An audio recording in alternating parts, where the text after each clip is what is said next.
ल आज चाहिँ हामी दमक नमुना कबड हलमा आइसकेको छौँ। यहाँनिर हेर्न सक्नुहुन्छ हाम्रो नानीहरूलाई ट्रेनिङ चाहियो एकाडेमी पनि रहेको छ र यहाँनिर एकाडेमीको पनि सुविधा दिएको छ। यहाँ खेलाडीहरू हाम्रो राजेश दाई आउनुहुन्छ, यहाँनिर प्रकाश सर, दिकेन्द्र दाई, कवि दाई, यता सबैजना आउनुहुन्छ र अब प्रदेशको यहाँनिर एकदम अहिलेको नम्बर 1 खेलाडी आउनुहुन्छ कैलाश थुलुङजी।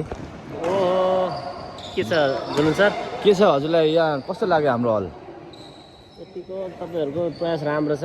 हजुर सामान्य हो, अब यतिको दमक नगर्ने गरेकै हो।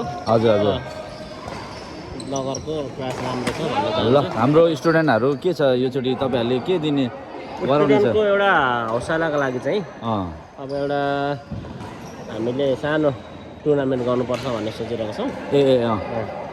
त्यो हामी के अरे पहिला भाले कपहरू गराउँथ्यो नि त्यस्तै ब्याडमिन्टनमा के छ त्यस्तो गरिराख्नु पर्ने हो, त्यसलाई नियमित दिनुपर्छ।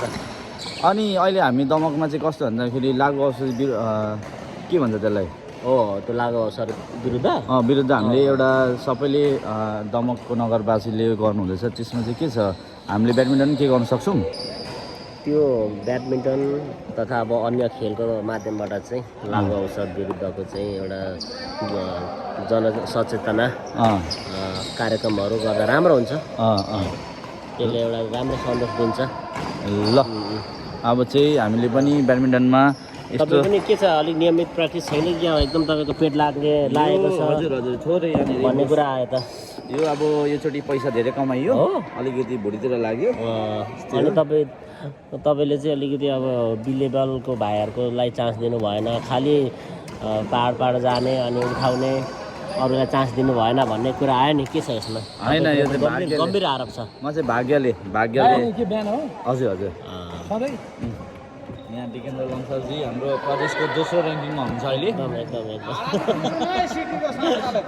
हाम्रो दर्शक कोचमा हुनुहुन्छ अहिले, प्रदेश कोच हुनुहुन्छ उहाँ चाहिँ। दर्शक बाहिर ल अब चाहिँ यस्तै रहेको छ हाम्रो यहाँनिर। डमर दाई पनि आउनुहुन्छ यहाँनिर, सबैजना स्टुडेन्ट दाईले प्र्याक्टिस गराउनु हुँदैछ।